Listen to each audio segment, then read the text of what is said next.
Os reinos se abalam, os povos se curvam, as bocas se abrem e as mãos se levantam para dizer que tu és o rei,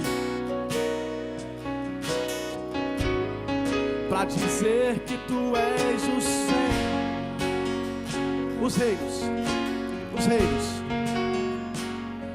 Os reinos se abalam, os povos se curvam, as bocas se abrem, as mãos se levantam para dizer que tu és o rei, para dizer que tu és o Senhor. Teu reino é sempre eterno, firmado em misericórdia, justiça e igualdade, bondade e fidelidade. A tua igreja te adora, tua igreja te adora. Teu reino é sempre eterno, firmado em misericórdia, justiça e igualdade, bondade e fidelidade. A tua igreja te adora, a tua igreja te adora. Os reinos se abalam, cante, igreja. Os reinos se abalam, os povos se curvam, as bocas se abrem, as mãos se levantam para dizer que tu és o rei, para dizer que tu és o Senhor, para dizer que tu és o rei, para dizer que tu és o Senhor, para dizer que tu és o rei, para dizer que tu és o Senhor. Teu reino é sempre eterno, firmado em misericórdia, justiça e igualdade, bondade e fidelidade. A tua igreja te adora, a tua igreja te adora. Oh, teu reino é sempre eterno, firmado em misericórdia, justiça e igualdade, bondade e fidelidade. A tua igreja te adora, a tua igreja te adora. Faça isso agora.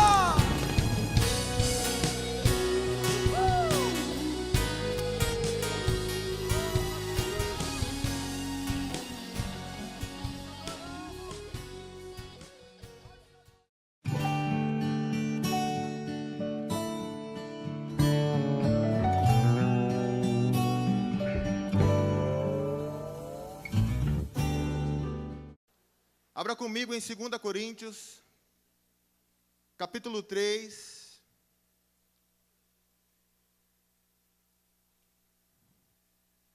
Segunda Coríntios, capítulo 3,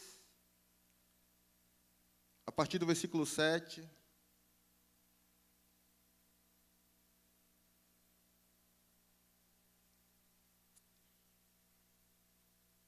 Nós vamos fazer uma leitura um pouco extensa, mas necessária para que você entenda aquilo que Deus quer ministrar no teu coração. 2 Coríntios, capítulo 3, a partir do versículo 7, quem achou, diga amém. Diz assim a palavra do Senhor: E se o ministério da morte gravado com letras em pedras, veio em glória, de maneira que os filhos de Israel não podiam fitar os olhos na face de Moisés, por causa da glória do seu rosto, o qual era transitória, como não será de maior glória o ministério do Espírito?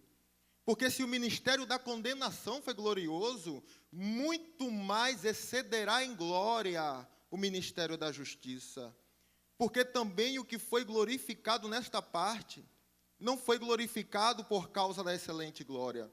Porque se o que era transitório foi para a glória, muito mais em glória o que permanece. Tendo, pois, tal esperança, usamos de muita ousadia no falar. Não somos como Moisés, que punha um véu sobre a tua face, para que os filhos de Israel não olhassem firmemente para o fim daquilo que era transitório. Mas os seus sentidos foram endurecidos, porque até hoje o mesmo véu está por se levantar na lição do Antigo Testamento, o qual por Cristo foi abolida. E até hoje, quando é lido Moisés, o véu está posto sobre os corações deles. Mas quando se convertem ao Senhor, então se tirará o véu. Ora, o Senhor é Espírito. E onde está o Espírito do Senhor, ali a liberdade. Mas todos nós, com a cara descoberta, refletimos como um espelho a glória do Senhor. Somos transformados de glória em glória, na mesma imagem, como que pelo Espírito do Senhor. Pelo que, tendo esse ministério, segundo a misericórdia de Deus, que nos foi feita, não desfalecemos. Antes, rejeitamos as coisas que por vergonha se ocultam, não andando com astúcia e nem falsificando a palavra de Deus. Assim, nos recomendamos a consciência de todo homem, na presença de Deus, pela manifestação da verdade. Mas, se ainda o Evangelho está encoberto, para os que se perdem está encoberto, no qual o Deus desse século cegou o entendimento dos incrédulos, para que não lhe resplandecesse a luz do Evangelho da glória de Cristo, que é a imagem de Deus. Porque não pregamos a nós mesmos, mas sim a Cristo Jesus, o Senhor, e nós mesmos somos vossos servos por amor de Jesus. Porque Deus que disse, das trevas resplandecem a luz, e resplandeceu em nossos corações, para a iluminação do conhecimento da glória de Deus na face de Jesus Cristo. Temos, porém, esse tesouro em vasos de barro, para que a excelência do poder seja de Deus e não de nós. Versículo 16. Por isso, não desfalecemos, mas ainda que o nosso homem exterior se corrompa, o interior, contudo, é renovado dia após dia, porque a nossa leve e momentânea tribulação produz em nós um peso eterno de glória, muito excelente, não atentando nós para as coisas que se veem, mas para as que se não se veem. Porque as coisas que se veem são temporais, mas as que não se veem são eternas. Eu queria, querido, que você curvasse a tua cabeça um momento diante de Deus e orasse junto comigo. Pai, em nome de Jesus, nós lemos a tua palavra da verdade, Senhor, que é luz para a nossa vida e luz para todo entendimento que aqui está, meu Deus. Nós viemos aqui diante do Senhor, o qual, Senhor, tomou, meu Deus, o nosso lugar naquela cruz, se sacrificando por nós. Nós estamos aqui, Senhor, ainda pecadores, porque ainda não fomos revestidos de um corpo glorificado, ainda necessitamos, meu Pai, sermos revestidos, Senhor, oh, meu Deus, da Tua presença dia após dia, meu Pai. Mas, Pai, em nome de Jesus, eu venho aqui, meu Deus, sabendo que eu não tenho nada de mim para oferecer, mas eu sei, Pai, que o Senhor é o Pai das luzes, toda dádiva, tudo que é bom, tudo que é perfeito vem do Senhor, e a nossa capacidade vem do Senhor, meu Pai. Então, que o Teu Espírito ministre sobre cada coração nessa noite, para trazer à tona a Tua palavra, que não volta vazia, mas eu sei que nessa noite vai produzir naquilo que o Senhor enviar e vai fazer um milagre em nós, meu Deus.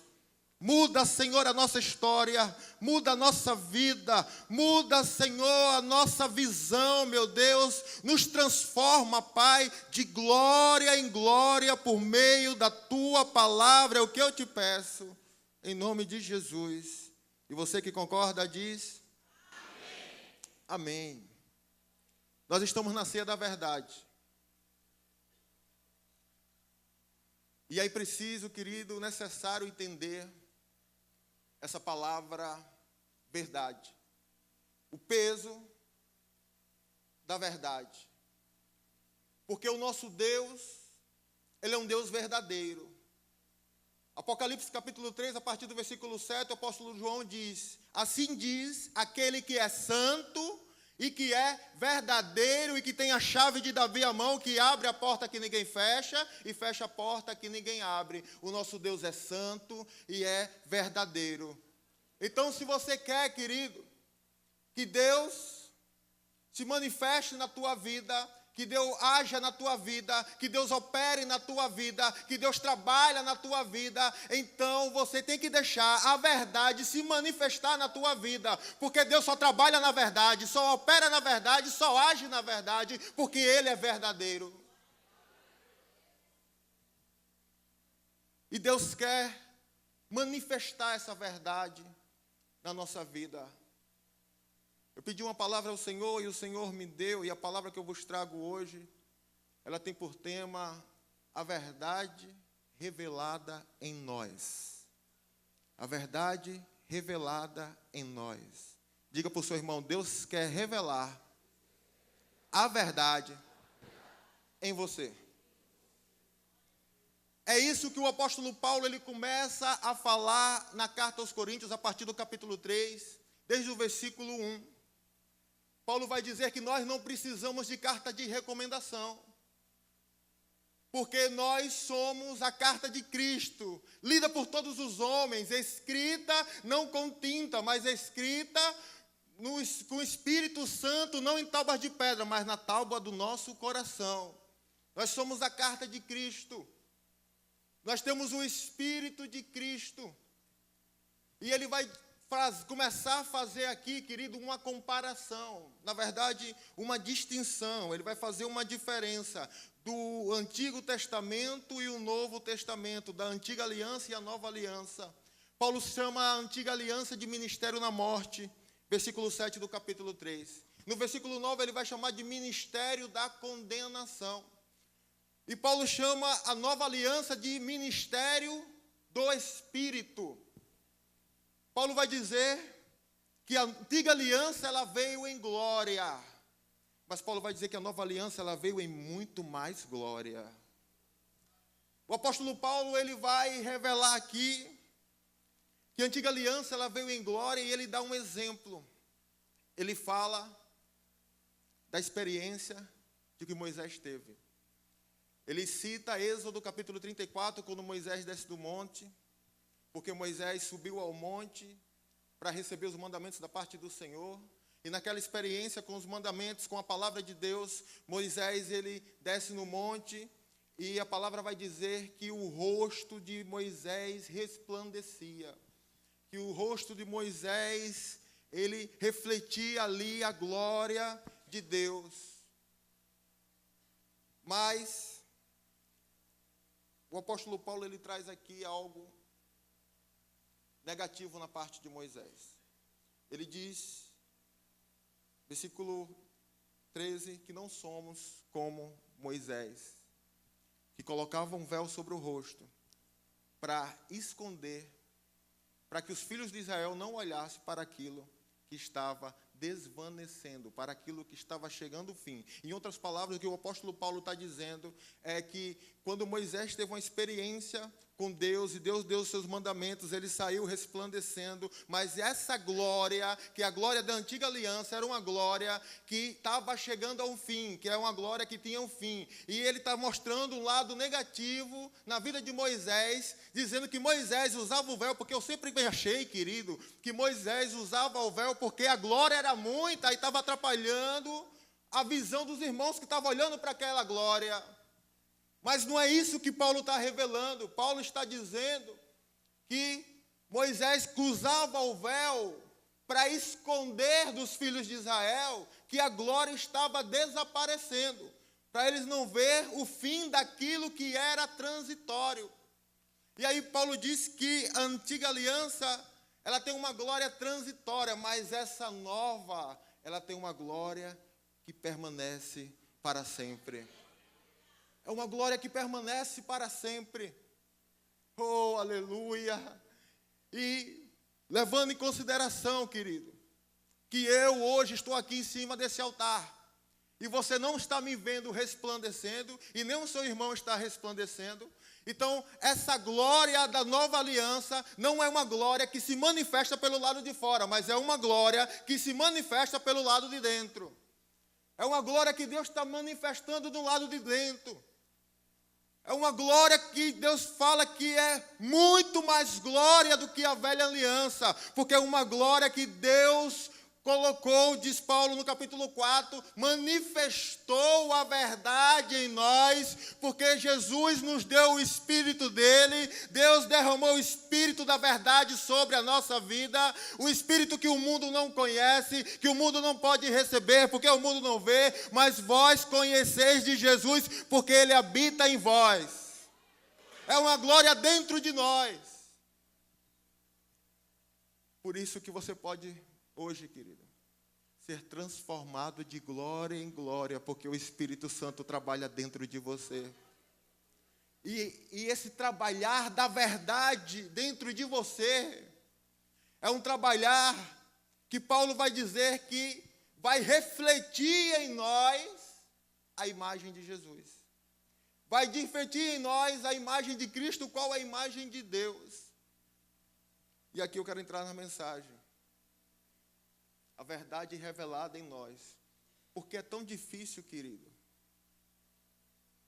nós sermos recomendáveis. Porque é tão difícil manifestar a verdade em nós. Porque é tão difícil a gente se parecer com Jesus. Porque é tão difícil andar como Ele andou nas suas pisaduras.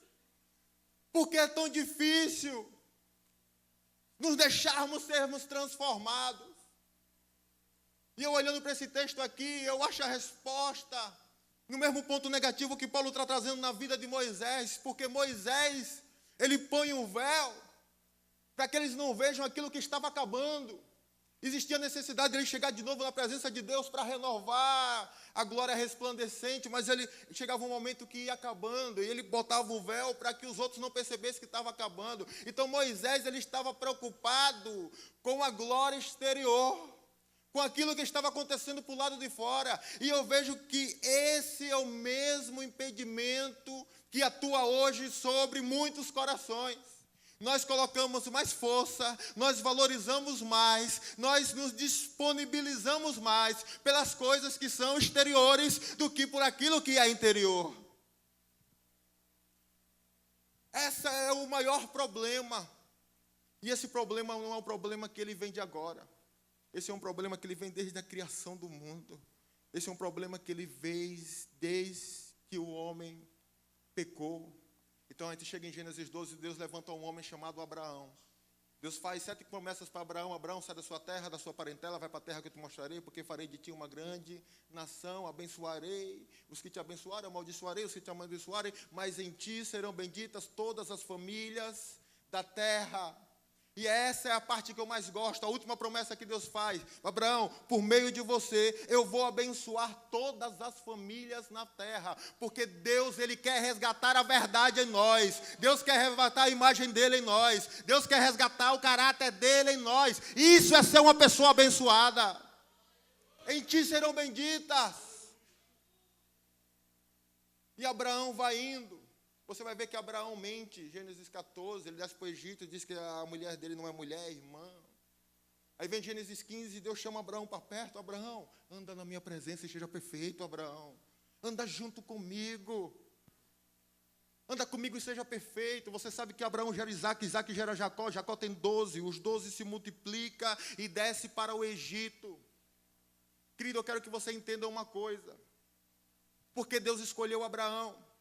Porque Deus tinha um plano de trazer um povo sobre a face da terra, porque o povo se afastou de Deus. Deus olhava para as nações e as nações estavam presas, as nações estavam enganadas, as nações, cada um olhava para o seu próprio, cada um tem uma verdade. O diabo conseguiu relativizar a verdade. Hoje a verdade é muito relativa. Aquilo que é verdade para mim pode não ser verdade para você. O que é verdade para você pode não ser verdade para o seu irmão. Hoje cada um vive na sua própria verdade, e uma verdade enganosa e cada vez mais longe de Deus. E Deus viu isso, que o povo estava perecendo, se destruindo, mas o Senhor começou um plano, começou um projeto de resgatar a imagem dele na nossa vida. Separou Abraão e começou a multiplicar, e ele disse: olha, eu vou fazer um povo diferente sobre a face da terra.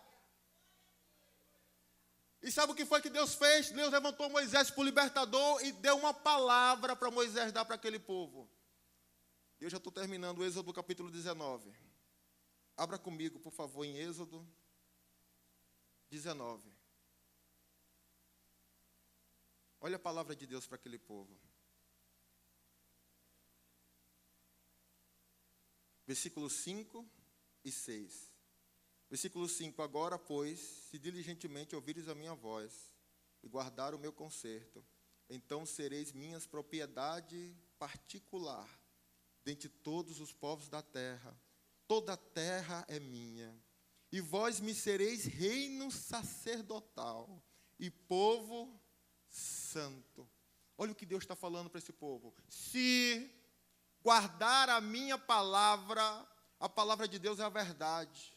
O pastor leu aqui no início, Jesus disse: santifica-os na tua palavra, Senhor, a tua palavra é a verdade. A palavra de Deus é a verdade. Deus está falando aí: se você guardar a minha palavra, se você guardar no seu coração a verdade, então eu vou fazer de você a minha propriedade. Eu vou fazer de você um povo santo, um povo separado. Eu vou fazer de você um reino sacerdotal. Ei, querido, mas um reino, para ser reino, precisa ter gente. E Deus escolheu um homem, Abraão, para multiplicar e abençoar Abraão. Reino, para ser reino, precisa ter um pedaço de terra. E Deus falou: vou colocar vocês numa terra que mana leite e mel. Reino, para ser reino, precisa ter leis. E Deus falou: vou dar a minha palavra, não no engano como o mundo vive, mas a palavra da verdade vai estar em vós. Para quê? Para que tudo isso que Deus está fazendo? Para que venha sobre a terra um povo verdadeiro, um povo que reflita, um povo que seja luz nas trevas. Mas o povo não entendeu. Por que, querido, tão difícil deixar Deus transformar a nossa vida? Por que tão difícil? Porque muitas vezes estamos olhando para aquilo que é transitório. Estamos apegados naquilo que é passageiro. E assim é o povo sai do Egito, Moisés demora para descer. O povo não consegue adorar um Deus que não vê, então faz um bezerro de ouro. Ele está apegado naquilo que vê.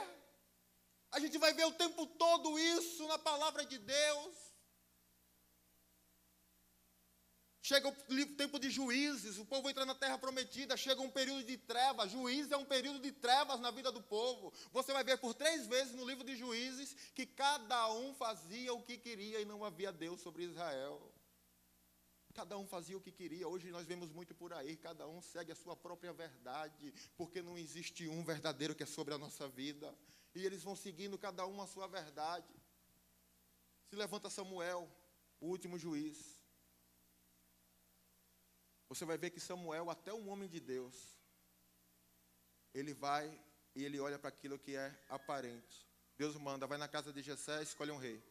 Eu vou levantar um rei. Samuel, quando vai na casa de Jessé, ele olha, aí vem Eliabe. Ele olhou e falou: é esse. Deus falou: não. Vem Aminadab, é esse. Deus falou: não. Porque ele estava olhando para aquilo que era aparente. Deus falou: olha, eu não olho como o homem olha, eu não vejo como o homem vê, eu vejo o que está no coração. Eu vejo o que está no coração. E eu sabe o que eu acho mais interessante, querido, naquele texto? Que Deus falou isso para Samuel: eu vejo o que está no coração. Aí Samuel: tá bom, então passa todos os filhos. Passou todos. Está faltando algum, está faltando o menor, vai lá buscar. Eu não vou me sentar enquanto ele não chegar, diz a palavra de Deus. O profeta está esperando, está ansioso para ver aquele que vai ser ungido rei. Mas quando ele ver Davi, Sabe o que acontece? Ele senta. Porque ele não acreditou.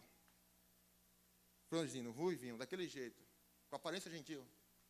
Esse aí não. Mas sabe o que é que Deus diz? Levanta, Samuel, porque foi esse aí que eu escolhi. Eu quero dizer uma coisa para você, querido. Ainda que a sua liderança não veja, ainda que o seu pastor não veja, Deus está olhando para o seu coração e na hora certa Ele vai te levantar. Na hora certa Ele vai te levantar. Porque até os líderes falham. Até os sacerdotes falham. Mas você vai ver que Deus estabelece Davi como rei. Davi também falha. Davi, ele é atraído por aquilo que ele vê. Ele gostou da mulher do próximo. Os homens atraídos por que vê e falha. Não deixa Deus trabalhar dentro. E o tempo todo, Deus vem chamando o povo para o arrependimento. O tempo todo. A mensagem da Bíblia é arrependimento. A mensagem da Bíblia é se volte para a verdade. A mensagem da palavra de Deus, Deus manda um profeta, se volte para a verdade. Deus manda outro profeta, se volte para a verdade. Deus manda um profeta, o reino é dividido. Deus manda um profeta nas 10 tribos, se volte para a verdade. Ele não se volta, vem o juízo de Deus. Deus manda para mais 2 tribos, se volta para a verdade. Eles não se voltam, vem o juízo de Deus. 70 anos na Babilônia, depois eles voltam. Depois de 70 anos eles voltam. Em vez de eles se voltar para Deus, se voltar para a verdade, Deus levanta um profeta chamado Ageu para dizer: olha, povo, vocês estão semeando, mas não estão colhendo. Vocês estão colocando dinheiro, mas talvez está caindo num saco furado, porque cada um está olhando para as suas próprias coisas e a minha casa está vazia. Cada um só vai para o que interessa. Até que chega no final, não tem mais jeito. 2 Crônicas, capítulo 36, versículo 16, vai dizer que zombaram dos profetas de Deus e da tua palavra, até que não teve mais remédio. Querido, aproveite a misericórdia de Deus sobre a tua vida. Aproveite a graça de Deus sobre a tua vida. Não despreze a graça, mas retenha a graça de Deus sobre a tua vida. Porque chega uma hora que não tem mais jeito. Aproveite. Enquanto Deus quer revelar o que Ele tem para a sua vida, e o que Ele tem é bom, e o que Ele tem é perfeito, e o que Ele tem é agradável para você. Aproveite. Então Deus faz a tua palavra vir à tona, e o verbo se fez carne e habitou entre nós. Aí vem Jesus, a verdade. Oh, aleluia. Eu estou com vocês em Mateus capítulo 21, versículo 18. Jesus está falando da figueira. Versículo 12.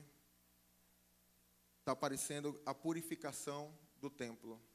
Mateus, ele não se preocupa com a ordem cronológica, mas quando você vê Lucas e Marcos capítulo 11, eles já usam a ordem cronológica. Você vai ver que primeiro Jesus passa na figueira, depois Jesus vai para Jerusalém para entrar no templo. Quando chega nessa passagem na figueira, no versículo 18 de Mateus 21, vai dizer que Jesus passando na figueira, ele avistou a figueira e viu folhas. Eu quero que você preste atenção nisso, porque isso revela a verdade do povo que Deus escolheu. Ele viu folhas e foi procurar um fruto, mas não tinha fruto. Então ele amaldiçoou a figueira para que não desse mais fruto, e desde as raízes elas secaram-se na hora. Jesus não amaldiçoou, querido, porque ele estava com fome, não achou fruta e estava de mau humor. Jesus, ele está mostrando a realidade do povo de Deus. Um povo que se preocupou mais com o lado exterior do que com o lado interior. Um povo que Jesus está falando: olha, vocês estão preocupados com o exterior do copo, lava o copo, mas por dentro está sujo. Um povo que Deus está dizendo: vocês somos como sepulcros caiados, por fora está bonito, mas por dentro está cheio de morte. Jesus vai revelar a verdade sobre o povo. Quem conhece um pouco de figueira, querido, sabe que a figueira, primeiro, nasce pouquíssimas folhas, e aí nascem os frutos. e depois nasce muitas outras folhas. Quando uma figueira tem muita folha, isso indica que ela tem muito fruto. E aquela figueira, o texto vai dizer que ela tinha muitas folhas. Mas Jesus chegou lá e não achou fruto. Por que ele amaldiçoou? Porque aquela figueira era uma figueira mentirosa. Ela dizia que tinha, mas não tinha. Ela dizia que era, mas não era. Essa figueira aqui representa Israel. Algumas árvores na Bíblia representam Israel e a figueira representa Israel. E Jesus está revelando a verdade sobre essa nação. Era uma nação que era para ser luz, mas não era. Era para refletir a imagem de Deus, mas não refletia. Era para ter fruto, mas não tinha. Então Jesus, ele vem e amaldiçoa a figueira. E ele vai para o templo. Chega no templo, ele se revolta, ele vê aquela situação. Ele diz, olha, a casa do meu pai não é casa de comércio, aqui é casa de oração. Então os fariseus não gostam daquela atitude de Jesus. Chega diante de Jesus e falam, com que autoridade você faz isso, Jesus? E Jesus diz, eu vou lhe fazer uma pergunta. Se vocês me responderem, eu digo com que autoridade eu faço isso. O batismo de João era de Deus ou era dos homens? Então os fariseus se reuniram e disseram, olha, se a gente disser que é de Deus, Jesus vai dizer, então por que vocês não acreditam? Mas se a gente disser que é dos homens, toda essa multidão crê em João Batista como profeta. Então vamos dizer que não sabemos.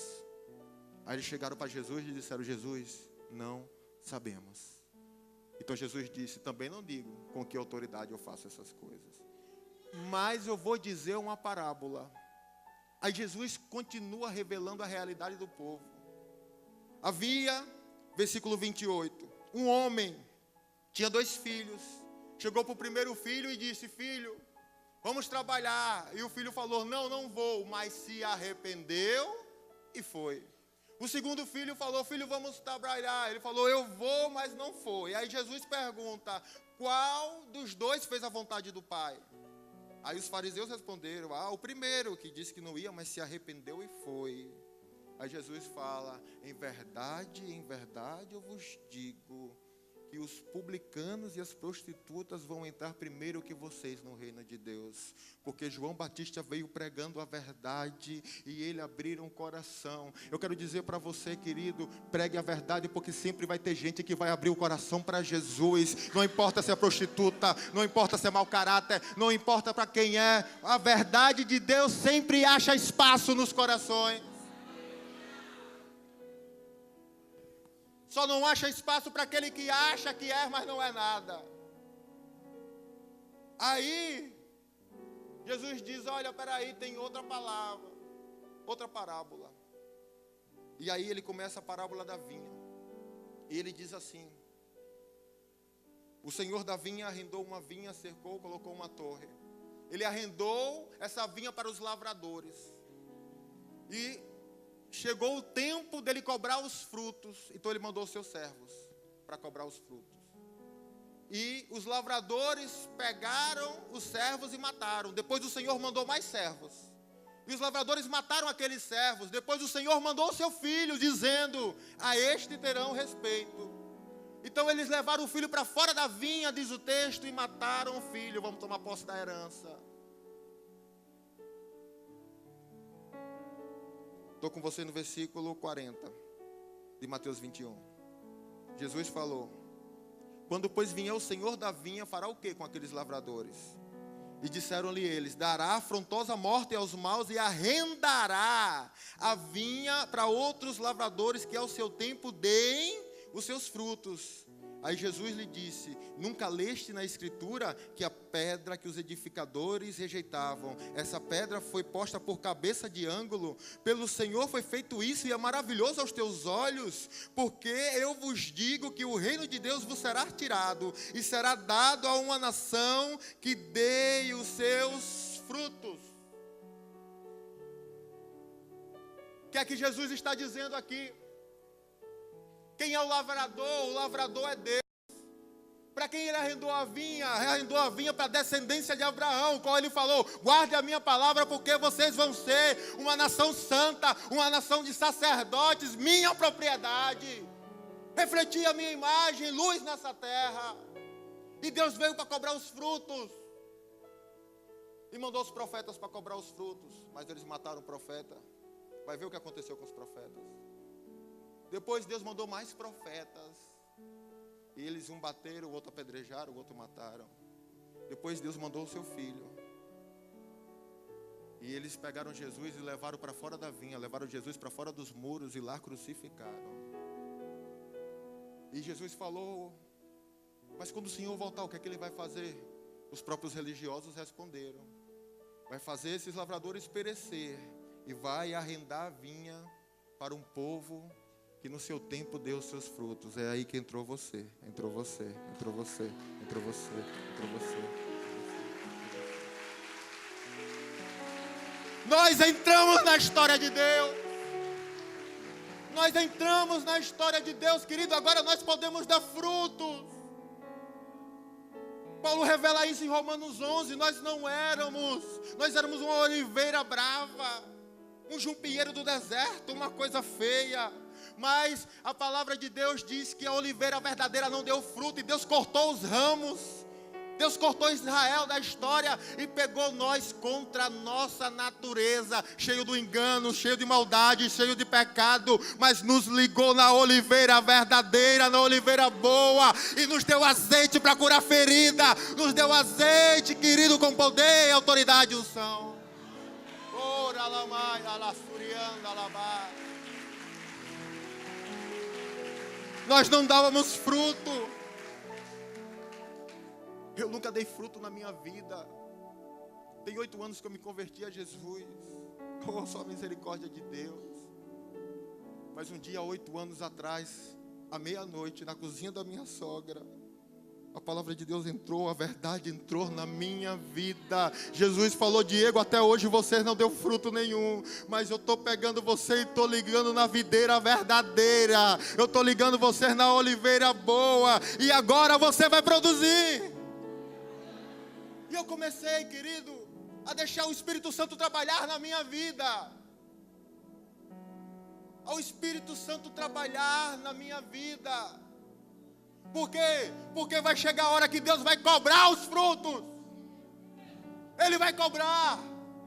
Vai chegar esse momento.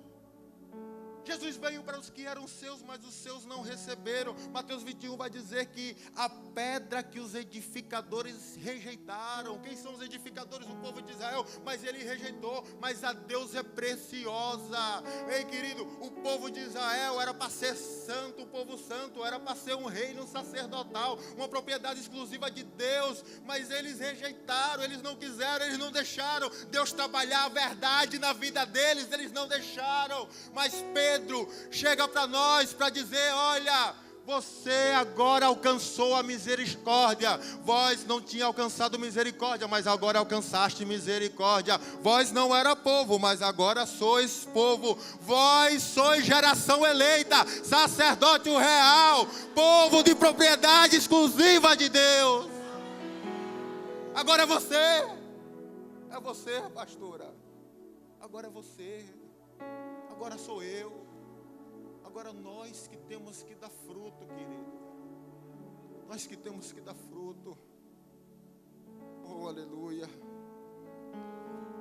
Mas por que é tão difícil deixar Deus se manifestar? Por que é tão difícil deixar Deus trabalhar na nossa vida? Agora é a igreja do Senhor que tem a verdade, porque o Espírito da verdade habita em nós.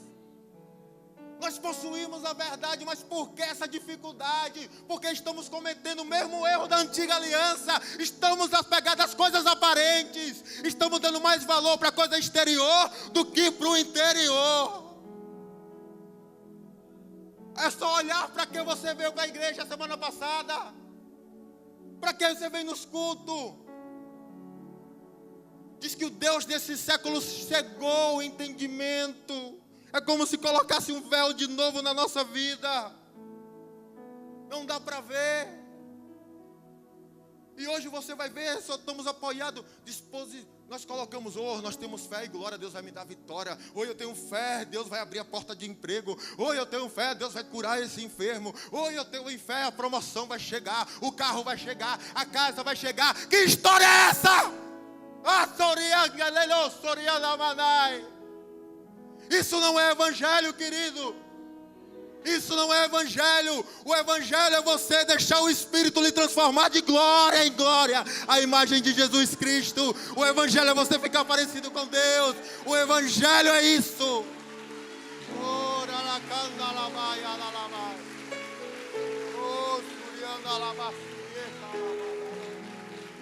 Esse é o evangelho. É você dar fruto. É você renunciar. Você renunciar o que é aparente, o que é exterior. Às vezes você está querendo uma coisa que é o diabo que está preparando para você, mas Deus tem outra para você, querido, com muito mais glória. Oh, aleluia. Oh, lá cheia, lá, muito mais glória, muito mais glória. Aleluia. Mas sabe, nós temos que parar com isso. Porque sabe o que acontece? Como estamos preocupados com as coisas exterior, aí vem uma tribulação, nos frustra, não conseguimos aquilo que queria. Ai, pastor, estou no deserto, estou na prova, misericórdia, prova. Porque está pegado na coisa exterior. Aí quando vem a tribulação, querido, sabe o que é tribulação na sua vida? Aprenda isso em nome de Jesus. A tribulação é o que vai produzir o caráter de Deus na sua vida. É para isso que Deus usa a tribulação. Romanos 8:28, todas as coisas colaboram para o bem daqueles que amam a Deus. E a gente fala, ai, todas as coisas, vou mudar de vida, vou andar de carro novo. Não. Versículo 29 diz, o qual nos predestinou para ser a imagem do seu Filho. Todas as coisas colaboram, seja boas ou ruins, para que você seja a imagem de Jesus. Romanos 5:3 diz que a tribulação produz em nós paciência, perseverança, a esperança. E a esperança não nos engana, porque o amor de Deus é derramado pelo Espírito Santo na nossa vida.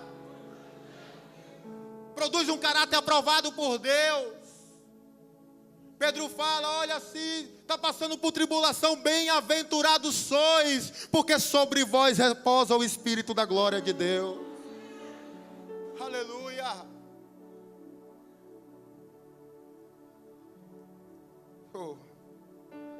Eu vou terminar.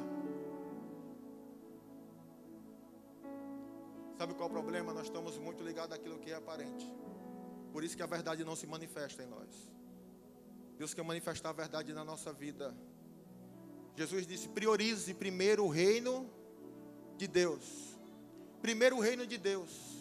O que é o reino de Deus, querido? Aonde está o reino de Deus? Lucas 17, 20 e 21. Perguntaram para Jesus, aonde vai aparecer o reino de Deus? Jesus falou, o reino de Deus não vem com aparência exterior.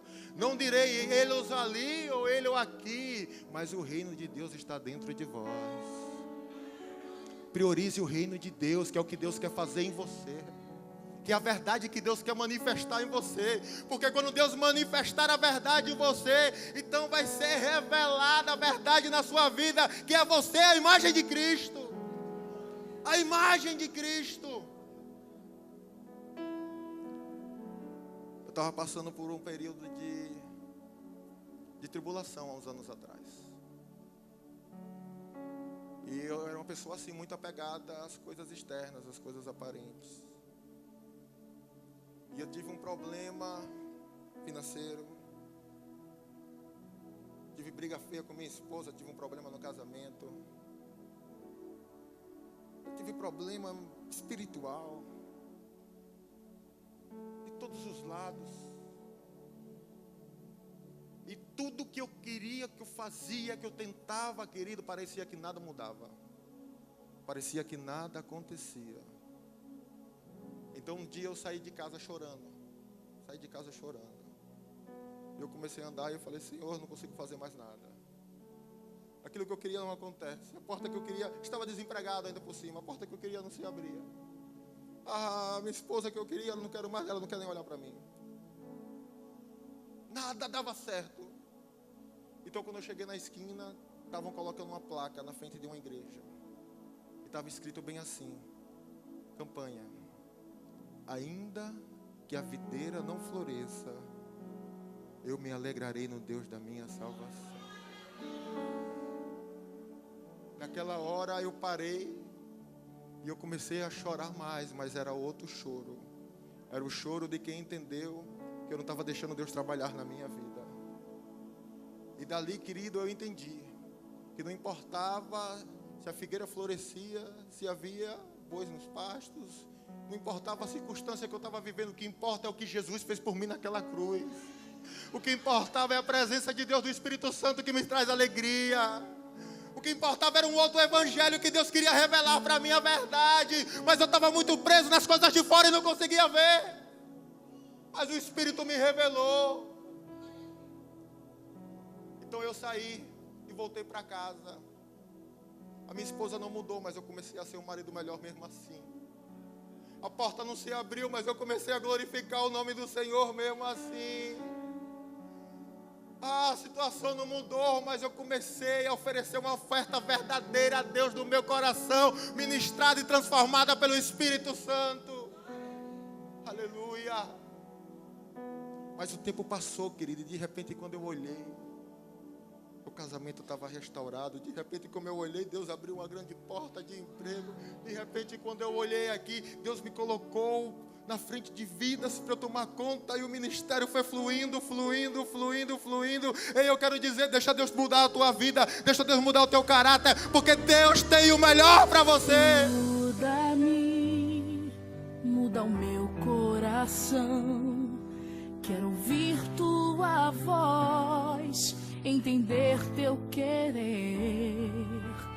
Molda-me, molda o meu coração, como um vaso nas mãos do oleiro.